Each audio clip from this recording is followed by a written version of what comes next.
오늘 오후 2시 개회식을 시작으로 9월 정기국회가 100일간의 대장정에 들어갑니다. 정기국회를 앞두고 여야 원내대표를 차례로 만나보고 있는데요. 어제는 새정치민주연합 이종걸 원내대표와 얘기를 나눴고요. 오늘은 새누리당 원유철 원내대표를 연결하겠습니다. 원유철 원내대표님 안녕하십니까?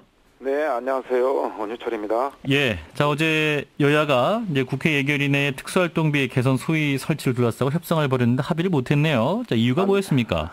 네.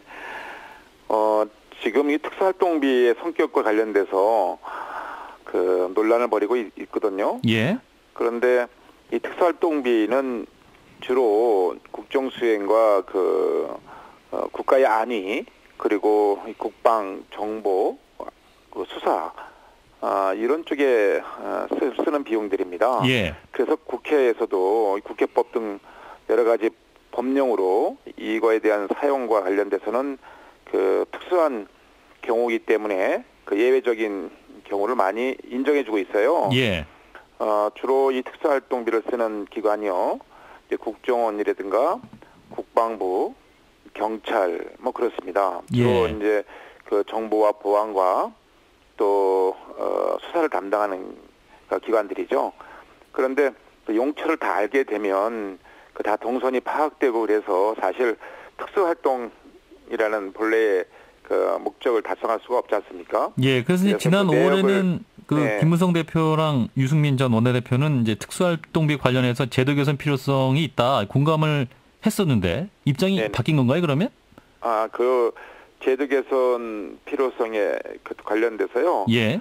그 입장이 바뀐 게 아니고 예. 지금 야당에서 주장하는 것은 예. 지금 세계 어느 나라도 이 정보기관이 특수활동비를 공개하는 나라가 없어요. 예. 그거를 이제 공개하게끔 자꾸만 요구하는 거거든요. 궁극적인 목표가요. 네. 저희는 동의할 수 없기 때문에 저희는 그런 입장을 가지고 있다는 것을 말씀드립니다. 예. 근데 이제 2005년에도 한나라당 박근혜 대표의 경우도 국정원의 특수활동비가 어떤 투명성이 좀 부족하다. 그래서 국회가 철저히 감시해야 한다. 이런 말씀도 하셨잖아요. 10년 전에는. 네. 예, 그런 필요성은 다 알고 계시는 건데 왜 자꾸 네. 안 하시려고 하시는 거죠? 특수활동비의 내역 사용 증가를 보면요. 예. DJ 정부 때나 노무현 정부 때가 훨씬 많아요. 예. 이 공개를 해보면 알겠습니다만 또 지금은 다 아는 얘기 같았습니다. 근데 그때는 증가율이 어마어마합니다. 네. 정확한 제가 수치를 말씀드리기는 어렵습니다만, 네. 굉장히 많은 비율로 증가가 됐고요. 오히려 MB 정부, 박근혜 정부에서는 거의 줄거나 거의 비슷한 수준입니다. 늘지가 않아요. 예. 오히려 DJ 정부 때나 또 노무현 정부 때 이 특수활동비가 급증했다는 것을 제가 분명히 말씀을 드릴 수가 있고요. 예. 네, 그렇기 때문에 저희가 어저께 제가 최고위원회에서도 입장이 바뀌었다고 해서 서로가 이 국익과 관련돼서 또 국가의 안위와 관련된 이러한 필요한 경비를 우리가 정략적으로 해서는 안 된다라는 말씀을 드렸죠. 예. 그러면 이제 말씀은 참여정부 당시는 잘못 사용되고 있다는 좀 정황이 있었고, 하지만 지금은 그런 게 거의 사라졌기 때문에 공개는 불가한 사실이다라는 말씀인가요? 그러니까 글자 그대로 특수활동비는 특수한 경우에 사용되는 거거든요. 예, 일반 예. 경비가 아니기 때문에 네. 경비가요. 예, 그래서 법으로 다 사용에 대한 모든 것을 특별한 경우이기 때문에 그것을 이제 제도적으로 지금은 용인해주고 또 보호해주는 측면이 있습니다. 예, 야당 주장 보면 이제 국정원 어떤 사용 내역을 다 공개하는 게 아니고 이제 국회 정보위랄지 해당 상임위 의원들에게만이라도 제한적으로 부분적으로 공개할 수 있지 않냐. 혹은 국정원은 논외라고 하더라도 행정부 같은 경우는 어떤 특수활동비를 공개할 수 있지 않냐 이런 입장 아닙니까? 그런 부분적으로도 공개가 불가능한 거예요? 아니면 그래서 저희가 그렇게 얘기를 한 겁니다. 우리가 예? 국회에서 국정원을 소관으로 하는 정보위원회라든가 네네. 해당 상임위원회에서 충분히 논의할 수 있는데 예. 이것을 정치 공세적으로 하는 건 곤란하지 않냐. 특히 또 저희가 당혹스러운 건요. 예. 이 특수활동비를 사용하는 정보기관 중에서 가장 많이 쓰는 것이 국정원이잖아요. 예. 국정원이 대부분 많은 특수활동비를 쓰는데요. 정작 결산을 해야 됩니다. 예. 어디 썼는지 따져 물어야 될 거 아닙니까? 예. 그런데 야당이 정보위원회에 참여해서 결산 심사를 해야 되는데 안 하고 있어요. 그럼 참여해서 결산 심사를 통해서 국정원이 특수활동비를 어디에 썼는지 국가의 안위와 또 정보활동에서 어떻게 썼는지 물어야 될 거 아닙니까? 예. 정작 정보회의는 참여도 안 하고 결산실사에 응하지도 않고 있어요. 예. 그러면서 특수활동비 문제가 있다고 하고 제도 개선해야 된다 그런 건 앞뒤가 안 맞는 그런 얘기죠. 예. 그런데 이제 특수활동비 안에 보면 이제 국회에서 쓰는 돈도 있잖아요. 이를테면 이제 국회 운영위원장들도 돈을 받고 있는데 이제 홍준표 경남지사의 경우에 여당 원내대표 시절에 특수활동비를 모아가지고 집에 가져갔다. 생활비로 줬다. 이렇게 좀 논란이 있었지 않습니까? 이런 거는 국민들이 들으시면 진짜 납득 못하실 것 같은데요. 예. 국회에서 쓰는 건 아주 이미 언론을 통해서 보셨다시피 아주 가장 적은 부분이고요. 예. 국회의장단이라든가 상임위원장이 특수 활동비를 쓰는데 그 용처는 아주 그냥 뻔한 겁니다. 예. 그런데 의원님, 그러니까 그러면 안 되는 거잖아요. 이제 그렇게 쓰면 안 되는 거고 그렇기 때문에 이제 국민들 입장에서는 공개를 하는 것이 옳지 않을까요? 어떻게 보십니까? 그거는 일부 잘못된 관행이라든가 일부가 잘못돼서 전체를 이렇게 전체를 부정적으로 부정한 수단으로 다 보는 것은 좀 지나친 논리의 비약이죠. 잘못된 건 물론 시정을 해야 되겠죠. 예, 그런데 그러니까 전체적인 알겠습니다. 특수활동비의 운영과 관련돼서는 대부분 정상적으로 또 필요한 곳에 쓰고 있다는 것을 말씀드립니다. 예, 안민석 예결위원장은 여야 원내대표라도 공개해라. 이제 커밍아웃하라 이런 요구도 하고 있고 원인철 원내대표님도 한 달에 5천만 원 정도 활동비 받으시죠? 그거는 제가 구체적으로 말씀드릴 수는 없고요. 예. 저는 사실 원내대표가 된 지 얼마 안 됩니다. 예. 그래서 저는 그런 점에서 굉장히 자유롭고 부담이 없는 사람인데요. 예. 이제 한 달 조금 지났거든요. 예. 공개할 것도 크게 없습니다, 사실은. 예. 근데 지금 그것이 중요한 것이 아니라 이제 이 특수활동비가 정말로 운영 목적에 제대로 쓰이는지 운영 수행과 관련돼서 제대로 쓰이는지가 더 중요한 거 아니겠습니까? 국민의 세금 혈세를 한 푼이라도 정말 소중하게 쓰고 국가의 이익을 위해서 또 국민을 위해서 쓰는 자세가 중요하다고 생각합니다. 예, 대표님은 집에 가져가시지 않으시겠다? 예, 당연하죠. 예, 알겠습니다. 네네. 자, 정기국회 얘기를 좀 해보죠. 오늘부터 시작되는 9월 정기국회. 새누리당의 핵심 목표는 뭔가요? 이번 정기국회에서 새누리당의 핵심 목표는 크게 두 가지라고 제가 말씀드릴 수가 있겠는데요. 예. 첫째는 노동개혁을 필두로 한 4대 개혁의 완수입니다. 저희가 4대 개혁이라고 하면 노동뿐만 아니라 공공, 금융, 교육 분야가 되겠고요. 둘째는 이제 경제 활성화를 통한 민생 안정을 이뤄야 되겠습니다. 예. 지금 개혁을 통해서 우리 사회에 놓인 모순과 문제점들을 개선해 나간다면 재도약할 수 있는 기회를 얻을 수 있겠습니다만 우리가 이대로 주저앉는다면 이 저성장의 늪에서 빠져나올 수가 없을 것 같아요. 예. 그래서 어떠한 어려움이 있더라도 우리 대한민국 미래 경쟁력을 키워가는 이 4대 개혁은 이루어야 된다고 생각하고 있고요.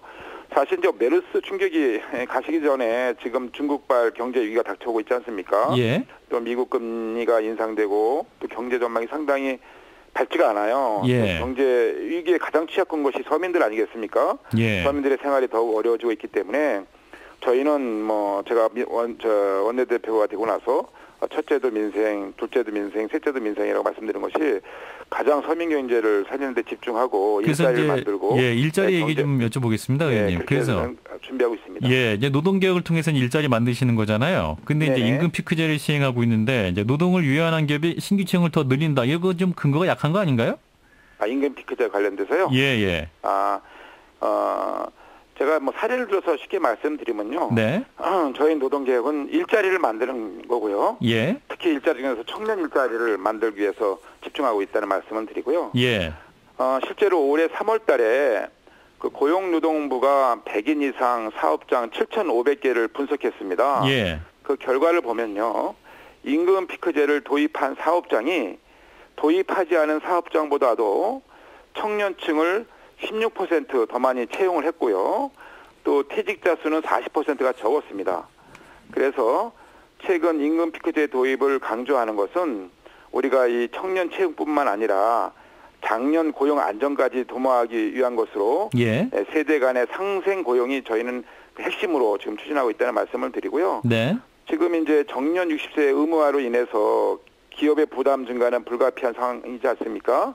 그래서 이를 노사정이 함께 분담해서 기업의 일자리 창출력을 유지하고 또 확대하지 않으면 알겠습니다. 여러 가지 문제가 닥쳐오기 때문에 저희가 선제적으로 이것을 노력하고 있는 상황입니다. 예, 뭐 임금 피크제 관련해서 뭐 OECD라든지 한국노동연구원 같은 경우 효과가 없다 뭐 이런 또 논란도 있는데 그래서 이제 청년 고용을 잠깐만요. 이제 청년 고용을 진짜 늘리려면 이제 청년 의무 고용제를 도입해야 한다.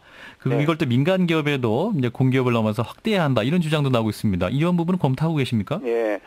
뭐 야당에서 청년 일자리 창출을 위해서 이렇게 고민하고 제안을 해 주시는 거에 대해서는 저는 긍정적으로 보고 있고요. 예. 우선 사실 청년들의 일자리는 청년들이 원하는 일자리를 만들어줘야 됩니다. 예. 요즘에 청년들이 원하는 일자리라고 하면 이제 서비스업 계통, 뭐 관광, 레저, 유통계통, 또 해외 일자리 등등 청년들이 원하는 일자리를 만들어 놓고 우리가 청년들한테 일하러 가 이렇게 해야 될 거 아닙니까? 예. 그것을 위해서 저희가 끊임없이 주장하는 것이 지금 국회에 계류 중에 있는 법안 중에 서비스 산업발전기본법이라든가 관광진흥법 또 국제의료지원사업법 이런 것들이 빨리 통과돼야 됩니다. 예. 이런 법이 통과돼야지만 청년 일자리가 생겨날 수가 있거든요. 예.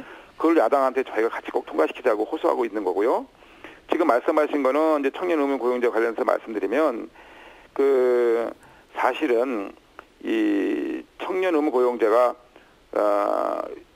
벨기에에서도 2000년도에 시행해 본 적이 있어요. 그 민간 기업에 청년 채용 의무를 부과한 사례가 있거든요. 그게 로제타 플랜이었는데, 근데 이 청년에 대한 낙인 효과라든가 낮은 일자리의 질이라든가 또 비청년층에 대한 역차별 등의 문제로 2004년에 폐기해 버렸습니다. 4년 만에요. 그래서 저희는 물론 청년 의무 고용제를 이렇게 민간 기업으로 확대하자는 그 야당 요구에 대해서 공감을 하는데 우선 이런 해외 사례도 있고 하니까 우선 국회에 계류 중인 청년 일자리를 만드는 법안부터 또 빨리 통과시키자라는 말씀을 다시 한번 드리고 싶고요. 예, 알겠습니다. 야당의 적극적인 동참을 바랍니다. 예, 이와 함께 이제 재벌 개혁에 대한 요구도 있죠. 이제 이를 위해서 이제 재벌 총수의 국정감사 출석도 야당은 요구하고 있는데, 이를테면 이종걸 원내대표 같은 경우는 삼성과 롯데가 핵심이다 이렇게 이제 어제 입장을 밝혔거든요. 의원님 어떻게 보시나요? 네, 저희 새누리당도 이 문제가 있는 재벌 총수는 국정감사장에 서게 될 것이라고 제가 당의 회의 때 선언하고 말씀을 드린 바가 있고요. 예.